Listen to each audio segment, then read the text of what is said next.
कहानी इतनी दुख भरी है कि सुनते सुनते आपकी आंखों में आंसू आ जाएंगे। आज की कहानी है एक छोटे से परिवार की जो गरीबी से जूझ रहा था, और उस गरीबी के दौरान परिवार की बेटी जो कि महज 16 साल की होती है और 16 साल की उम्र में अपने परिवार को एक ऐसा रंग दिखाती है अपना, कि उसकी वजह से उस परिवार का तिनका तिनका बिखर जाता है। उस परिवार का जो पिता होता है वो मरकर दोबारा जीवित हो जाता है, लेकिन जो माँ है वो मरकर जीवित नहीं हो पाती है।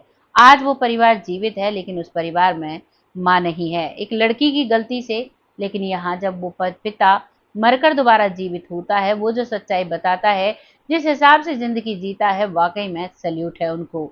नमस्कार, मैं महक चौधरी आज आपके सामने फिर से एक ऐसे गांव की कहानी लेकर आई हूँ जो कि उत्तर प्रदेश के छपरा में है।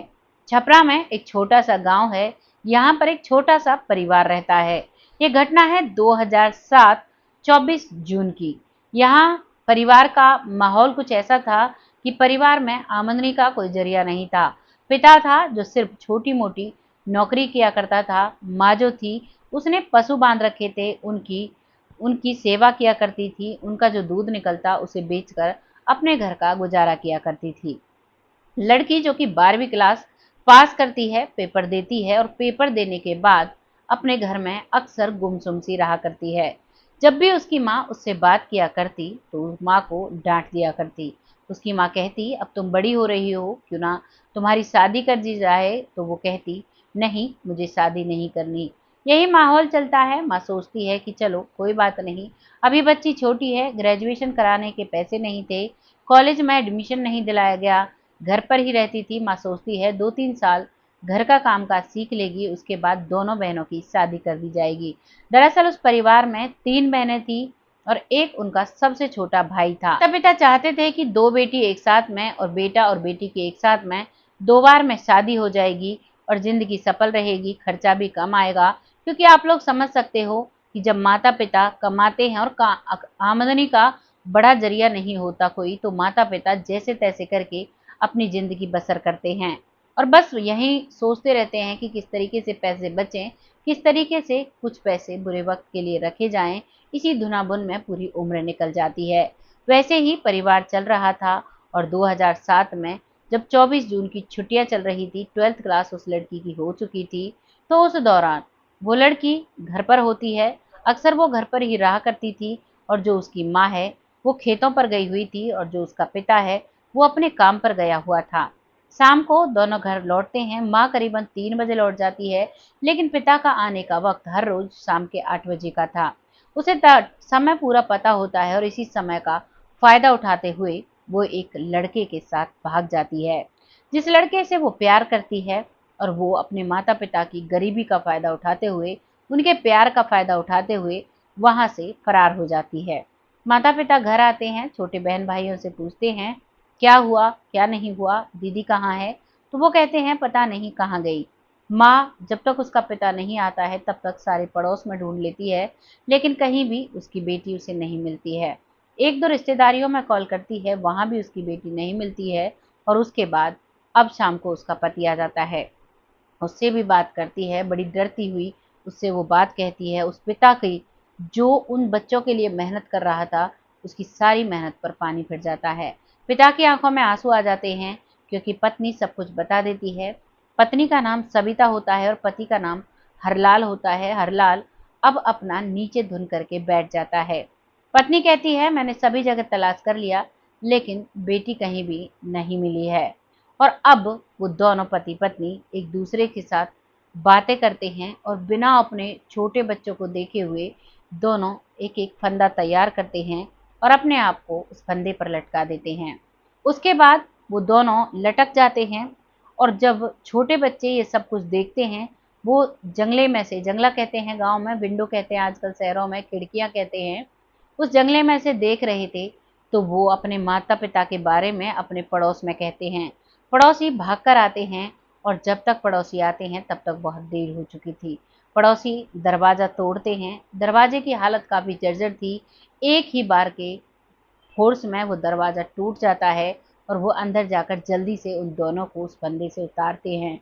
उतारने के बाद वो चेक करते हैं उन्हें, जो उनकी पत्नी थी यानी कि सविता थी, उसमें सांस नहीं थी बिल्कुल भी, और जो हरलाल था उसमें भी सांस नहीं थी। सभी लोग कह देते हैं कि अब ये इस दुनिया में नहीं रहे, लेकिन कुछ लोग कहते हैं कि एक बार हॉस्पिटल दिखा लेना बेहतर होगा, तो उसे वहीं के सरकारी हॉस्पिटल में ले जाया जाता है। हॉस्पिटल में डॉक्टर्स चेक करते हैं और डॉक्टर्स दोनों को मृत घोषित कर देते हैं।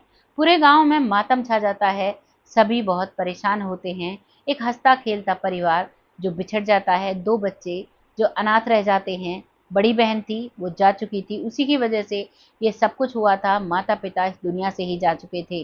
और सभी के दिमाग में ये ख्याल आता है कि इन बच्चों के साथ इनका कौन भरण पोषण करेगा। तो उनकी रिश्तेदारियों में पड़ोसियों द्वारा कॉल किया जाता है और रिश्तेदार वहां पर आते हैं। सभी जो उनके जानकार होते हैं वो देखते हैं, उन सभी की आंखों में आंसू थे, सभी बहुत परेशान थे, क्योंकि रात के समय ये घटना हुई और करीबन सुबह के समय, यानी सुबह का 8 बजे का वक्त होगा जब उस व्यक्ति का ड्यूटी पर जाने का वक्त था, उस दौरान ये घटना होती है। रात निकल चुकी थी, बेटी भी रात भर घर से फरार थी, पूरा दिन फरार थी, और पूरी रात जब निकल जाती है, सुबह होती है, वो अपनी ड्यूटी पर नहीं जा पाता है। वो अपनी पत्नी से कहता है, सविता किस मुंह को लेकर मैं अपनी ड्यूटी पर जाऊं, मैंने तो अपने कई दोस्तों को बता रखा था कि मेरी बेटी बहुत ही सुशील है, घर के सारे काम काज में परफेक्ट है, हम लोग भले ही गरीब हैं लेकिन हमारे पास इज्जत का सबसे बड़ा खजाना है, हमें किसी भी चीज की कोई भी चिंता नहीं होती, चिंता होती है तो सिर्फ अपने बच्चों के लिए, 2 वक्त की रोटी की होती है। लेकिन अब मैं सबको क्या कहूँगा, अब तो मेरे पास वो इज्जत वाली दौलत भी नहीं रही जिसके ऊपर मैं फ़क्र से जिया करता था, जिसके ऊपर मैं कड़ी मेहनत कर जाया करता था, अब मैं क्या करूँ? दोनों एक दूसरे को देखकर रोते हैं, दोनों एक दूसरे के साथ भावुक होते हैं और दोनों अपने साथ इस घटना को घटित कर देते हैं। यही सिलसिला चलता है और अब सब लोग समझ चुके थे कि अब ये इस दुनिया में नहीं है और अब उनके अंतिम संस्कार की तैयारी की जा रही थी। उसी दौरान उनके जितने भी रिश्तेदार आते हैं, उन्हीं में से एक रिश्तेदार के साथ वो लड़की भी आ जाती है। जिस प्रेमी के साथ वो लड़की गई थी, उस प्रेमी के साथ रात भर रहती है, जिस रात उसके माता पिता इतने बड़े दर्द से जूझ रही थी, वो अपने प्रेमी के साथ अय्यासियां कर रही थी। लेकिन जब सुबह उसे अपने साथ रखने का वक्त आया, तो रात रात में वो प्रेमी, जो वो अपनी माँ के एक जोड़ी कुंडल कह सकते हो, कानों के जो थे, उन्हें लेकर गई थी, उन सबको और कुछ पैसे जो उसकी माँ ने जोड़े थे उनकी स्कूल फीस के लिए, जो छोटे बच्चे थे, उनको लेकर वो प्रेमी फरार हो जाता है। अब वो लड़की जो जाती है, वो देखती है जागते ही कि उसके पास अब कुछ नहीं बचा है, अब उसके पास कोई भी जगह नहीं बचती है कहाँ वो जाए। तभी वो अपने एक जिस जानकार के पास जाती है और वहां जाकर अपनी सारी करतूत को बताती है। वो जानकार भी उसे लेकर वहां पहुंचता है, क्योंकि वो भी ये सोचता है कि अभी सिर्फ 17 साल उम्र है, किया जाए तो क्या किया जाए। वहां जाकर मंजर को देखकर उसकी भी आंखों से आंसू निकल पड़ते हैं, लेकिन वो लड़की एक भी आंसू नहीं बहाती है। किस वजह से आप उसे बेटी कहेंगे? आती है वो वहां पर और फिर उन माता पिता की दोनों की डेड बॉडीज को देखती है, तो वो वहां पर शांत बैठ जाती है। अब जितने भी पड़ोसी थे, जो रिश्तेदार थे, अंतिम प्रक्रिया की तैयारी कर रहे थे और अंतिम प्रक्रिया के दौरान जो हरलाल है, उसकी आंखें टिमटिमाने लगती हैं, उसके शरीर पर पसीना आ जाता है और इस सब को देखते हुए वहां पर एक अजीब सा माहौल हो जाता है। सभी कहने लगते हैं कि हरलाल जीवित है, जिसे डॉक्टर ने भी मृत करार दे दिया था, वो जीवित है। उसे झंझोरने लगते हैं, उसके मुंह पर पानी डाला जाता है और उसकी आंखें खुल जाती हैं। जब उसकी आंखें खुलती हैं तो वो उठकर खुद ही बैठा हो जाता है और चारों तरफ नजर घुमाता है और अब उसकी नजरें उसकी बेटी पर आकर टिक जाती हैं। वो अपनी बेटी को देखता है, बहुत कुछ सोचता है और चुपचाप वहां से उठ जाता है, क्योंकि उनको धरती में लिटाया गया था। वो उठकर अंदर चलने लगता है और अपनी पत्नी को देखता है और जोर जोर से रोने लगता है। अब सभी लोग हैरान थे, अब क्या किया जाए, इससे पूछा जाए या इसका अंतिम संस्कार किया जाए, क्योंकि सविता जमीन पर लेटाई हुई थी और अब उसके अंतिम संस्कार की तैयारी करनी थी। वो अंदर जाता है, अंदर से एक स्वापी लेकर आता है और उसे अपने सर पर बांधता है और बाहर आता है। आने के बाद कहता है, चलो सविता का अंतिम संस्कार करना है। सभी जाते हैं, सविता का अंतिम संस्कार होता है, लेकिन वो जितनी भी भीड़ इकट्ठा हुई थी, वो वापस अपने घर नहीं जाती है। वो वहीं बैठते हैं और उससे पूछते हैं, आपके साथ क्या हुआ था, आपको डॉक्टर ने भी मृत घोषित कर दिया था। वो कहता है कि वाक़ई में मैं मर चुका था। मैं यहाँ से जाता हूँ, 2 लोग मेरे आस-पास होते हैं, साधारण से कपड़ों में होते हैं। मैं उनके साथ उनका हाथ पकड़ के जाता हूँ और मैं एक बहुत बड़े दरबार में पहुँच जाता हूँ। वहाँ पर एक बहुत बड़ा दरबार लगा हुआ था। एक बहुत बड़ा महापुरुष पन्नों को पलट रहा था। वो पन्ने पलटता है और देखता है और कहता है कि हरलाल, तुम्हें तो यहाँ नहीं आना था, तुम यहाँ क्यों आए? तो हरलाल चुप खड़ा रह जाता है और कहता है कि साहब, करता भी तो मैं क्या करता, आप गुरु हो, भगवान हो, मुझे यहीं पर रखो क्योंकि मेरा धरती पर अब कुछ नहीं बचा। तभी वहाँ से आवाज़ आती है, वो जो गुरुजी जो बैठे हुए हैं वो कहते हैं कि बेटा, ये तो जीवन की आनी-जानी माया है, बहुत लोगों के साथ ऐसा होता है। क्या सभी लोग अपनी जीवन लीला को समाप्त कर लेते हैं? तुम्हारी पत्नी का अंत ऐसे ही लिखा था, लेकिन तुम्हें अभी जीना है, तुम्हें आगे बहुत सारे कार्य करने हैं। तुम्हारा जो कर्तव्य है तुम्हारे बच्चों के प्रति, वो तुम्हें निभाना होगा और तुम्हें धरती पर जाना होगा। तुम्हारी लड़की ने जो गलत किया है, उसका तुम्हें देखना होगा। तुम लोग भुगतान कर चुके हो। ये हमारे सारे पुराने पिछले कर्म दंडों के फल होते हैं जो हमें मिलते हैं। उसी तरीके से तुम्हारी बुद्धि काम करती है। और बस इतना कहते हैं और उन 2 लोगों से वो कहते हैं कि इनको वापस छोड़ के आओ और मैं जीवित हो जाता हूँ। ये सारी बात सुनकर सब चुप रह जाते हैं और उसकी आंखों से आंसू निकल जाते हैं। वो अपनी पत्नी के लिए विलाप करने लगता है। लेकिन अब वो अपनी दिनचर्या को बदलता है। वो जो उसकी बेटी जो वापस आई थी, वो अब घर का सारा काम सँभालती है। उसे डेली बिठाकर वो समझाते हैं। उस बेटी को भी अपनी गलती का एहसास होता है और गलती के एहसास के बाद वो सही तरीके से रहती है। धीरे-धीरे वक़्त निकलता है, करीबन 3 से 4 साल बाद उस लड़की के साथ जो छोटी बेटी है, उसकी भी शादी की जाती है। अलग-अलग गाँव से बारात बुलाई जाती है। उस लड़की की भी शादी की जाती है, छोटी बेटी की भी शादी की जाती है और अब उसके 2 बच्चे रह जाते हैं। उन 2 बच्चों को भी अच्छे से पढ़ाता-लिखाता है, ना ही वो दूसरी शादी करता है, क्योंकि ना ही तो उसके पास पैसा था, ना ही उसके पास प्रॉपर्टी थी। सिर्फ़ 3-4 बीघे ज़मीन आती थी, जिससे उसके पशुओं का चारा आता था। वो घर की सारी ज़िम्मेदारी उस पर आ चुकी थी। वो सारे काम वो खुद किया करता, साथ में अपनी बेटी को लिया करता और वो पिता अब अपनी बेटी से बात करना बंद कर देता है। उस बेटी ने बहुत कोशिश की, लेकिन उस पिता ने लास्ट समय तक, जब तक वो शादी करके अपने ससुराल जाती है, तब तक उससे कोई बात नहीं की और उसकी शादी करके अपना फ़र्ज़ पूरा किया, क्योंकि उसके अंदर नाराज़गी थी कि शायद ये ऐसा नहीं करती तो मेरी पत्नी मेरे साथ होती और हमारी इतनी जगहसाई नहीं होती। लेकिन एक तरफ वो अपने मन को समझाता है कि गुरुजी ने कहा था कि ऐसा तो होना ही था, ये प्री डिसाइड था, पहले से डिसाइड था, इसमें तुम क्या कर सकते थे। इस बात को समझते हुए वो अपने सारे कर्तव्य पूरा करता है, लेकिन अपनी नाराज़गी को दूर नहीं कर पाता है और बहुत शांति से जीता है। आज भी जी रहे हैं, बहुत बुजुर्ग व्यक्ति हैं, सारे बच्चों की शादी कर चुके हैं, लेकिन अब वो एक मंदिर में रहते हैं। बेटा उस घर में रहता है और वो अपने उस मंदिर में ही रहते हैं और बहुत अच्छे से ज़िंदगी जी रहे हैं। ये कहानी यहाँ पर समाप्त हो जाती है, लेकिन बहुत ही अलग तरीके के 2 संदेश हमें देकर जाती है।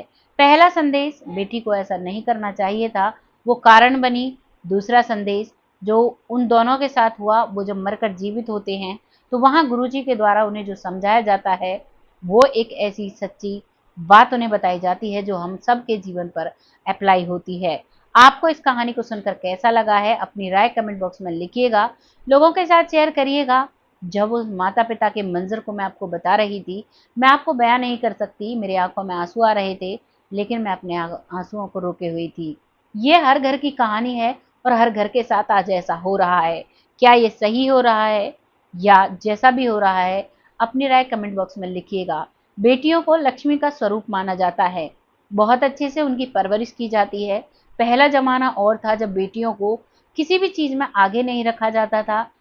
जो राम भगवान का समय था वो अलग था, उस समय में बेटियों को बहुत अच्छे से पूजा जाता था। लेकिन उसके बाद कुछ समय ऐसा आया जब महिलाओं को किसी भी बात में पूछा नहीं जाता था, उनको दहलीज के अंदर रखा जाता था।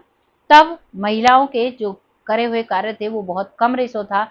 लेकिन आज जितना महिलाओं को, लड़कियों को छूट दी जाती है, उतना ही माता-पिता की आज़ादी का गलत फ़ायदा उठाती हैं, जिसका भुगतान माता-पिता को करना पड़ता है। जिस इज़्ज़त को माता-पिता पूरे उम्र भर कमाते हैं, 1 मिनट में घर की बेटी उस इज़्ज़त को डुबो देती है। और ये आजकल 80% घरों में ऐसा हो रहा है। सिर्फ 20% घर ऐसे बचे हुए हैं जिनकी बेटियां समझदार हैं, अपने परिवार को चलाने में सक्षम हो पाती हैं, अपने माता-पिता का नाम रोशन करने में बहुत ही एक उम्दा एक अपना एक योगदान देती हैं। अब इस कहानी को सुनकर कुछ लोग कहेंगे कि आप गलत कह रही हो, लेकिन ऐसा बिल्कुल भी इस कहानी में कुछ भी गलत नहीं है। वाक़ई में आज हमारे देश से बहुत आईपीएस, आईएफएस, आईएएस बहुत सारी लड़कियां बन रही हैं, बहुत मेहनत करती हैं, बड़े ऊँचे-ऊँचे पदों पर हैं, हवाई जहाज़ तक चला रही हैं, लेकिन ज़्यादातर जो लड़कियां हैं वो माता-पिता की इज़्ज़त को उछाल रही हैं। उन आईएफएस, उन आईएएस को देखकर हम सबको ऐसा लगता है बच्चियों को बहुत अच्छे से पढ़ाना चाहिए और पढ़ा भी रहे हैं। 80% लोग बच्चियों को पढ़ाते हैं, बहुत ज़्यादा छूट देते हैं। गाँव में सिर्फ कुछ घर ऐसे होते हैं जो बच्चियों को इतनी छूट नहीं देते और फिर भी ऐसे कृत्य हमारे सामने आते हैं। आप क्या कहना चाहेंगे इस बात पर? अपनी राय ज़रूर लिखिएगा, क्योंकि आपकी राय जब मेरे सामने आती है, मैं उसे पढ़ती हूँ, तो वाक़ई में मुझे ऐसा लगता है कि वाक़ई में आप लोगों ने अपनी भावनाएँ मेरे साथ व्यक्त की और मैं भी आपसे बहुत अच्छे से जुड़ पाती हूँ। ऐसे ही अपना प्यार और सपोर्ट बनाए रखें। बहुत जल्द ऐसी किसी सच्ची और अच्छी स्टोरी के साथ आती हूँ। तब तक के लिए आप सब खुश रहें, आबाद रहें। जय हिंद, जय भारत।